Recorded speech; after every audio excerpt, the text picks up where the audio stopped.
Okay, one other video. This is the setup for market garden operation. Market garden. It's a hobby-made series of battles, and its first scenario goes like so. Valkenswaard. I printed it out because I live in the Netherlands. So here it is showing roads and fields, which are not in the base game, but they are easily simulated by small brown strips I used from my PNP days. This road is Highway 69, and it is also known as the road to hell, because it is elevated 1 meter above ground. There are no movement restrictions. I looked up online, and high ground is no movement restrictions. So apparently tanks can go on and off without delay. Battle, no combat restrictions, and it does not block line of sight, so it's you can peer over it or something. Then there is flooded fields. These fields are all flooded. They are effectively trying to delay any allied invasion of Valkenswaard. Valkenswaard is the town there, over there.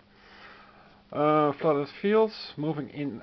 Units moving in or out must stop. Tanks may not fight while moving, and no armor overruns, but there are take ground. That's actually all. Now I'm trying to use a solo AI just to figure out if it works. The first move is allied player. That's us, the green ones. I'm not sure why we are green and the axes are gray, because I think I remember it differently. Anyway,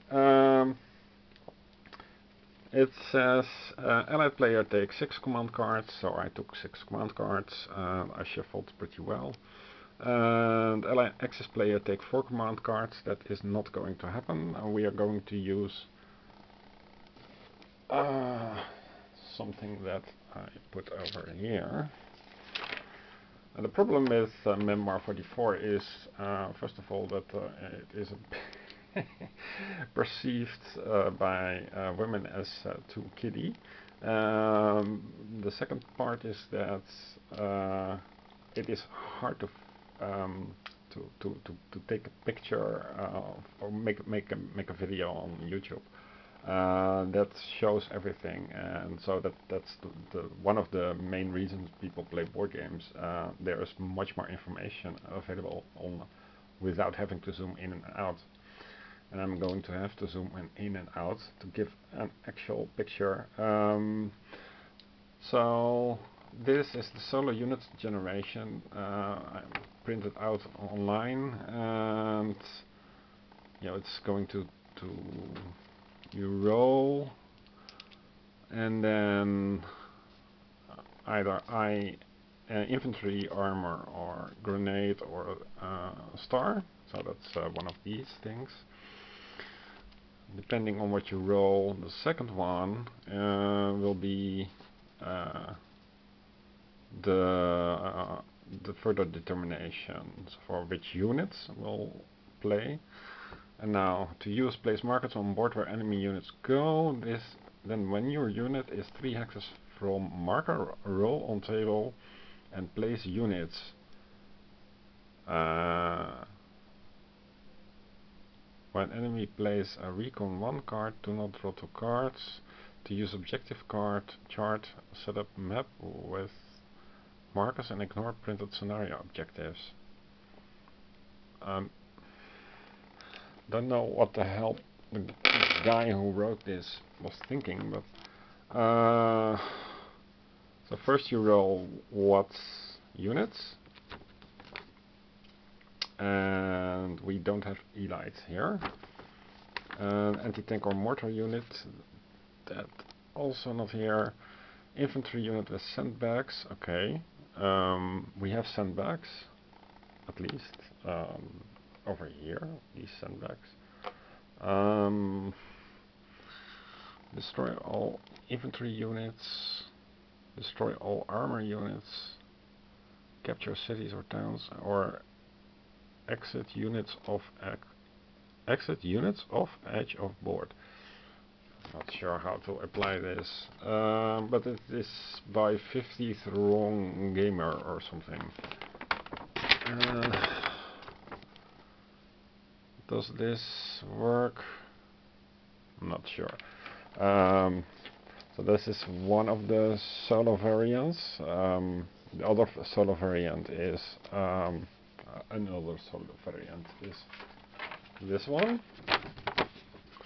And what it does is you place 3 cards for the enemy plans, and then that you would choose to play. Not sure, I just would take 3 cards.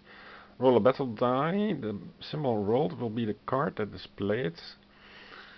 And return the other 2 cards to the hand and draw a new card. I think you have to order them or something. So this is a bit more promising than the unintelligible other one. So, but let me show the setup. That's always looking cool. So first cards that I drew for the first turn.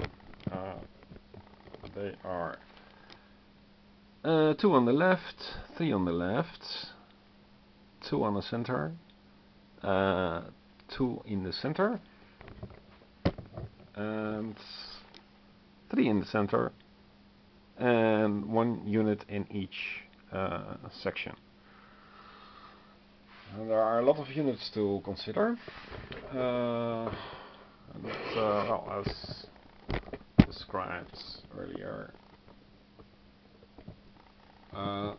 we have the left flank here.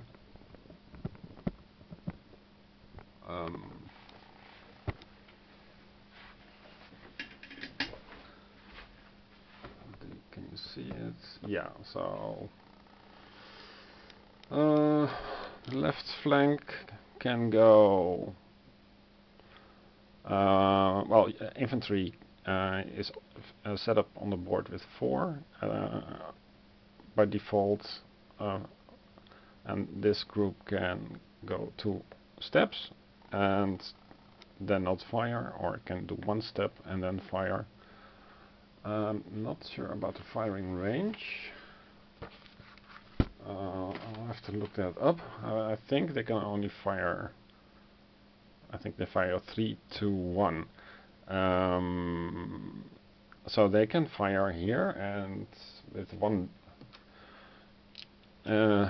if they are near another unit, they roll 3 dice, and this is supposed to be a tank. If a unit is 1 step further, they roll 2 dice, and if they move 1, 2, 3, then they roll 1 die. And the terrain here also matters. It is a hedgerow. I think you have an extra hedgerow. Yeah, looks like this.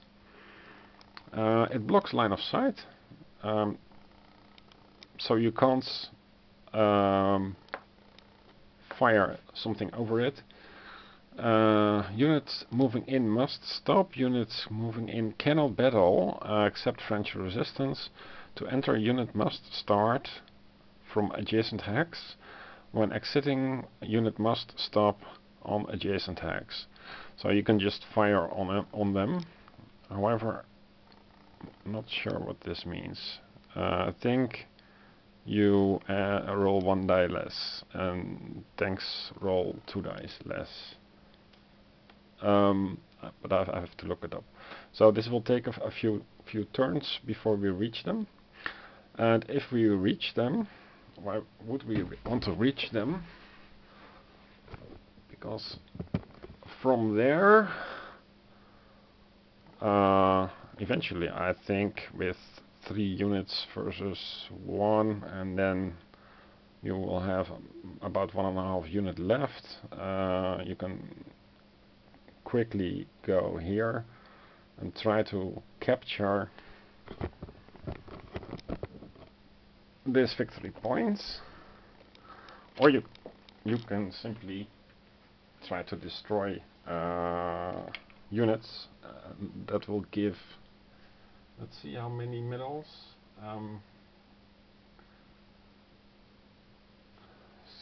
Conditions of victory is 6 medals. An allied unit that captures either road, exit hex as indicated counts as 1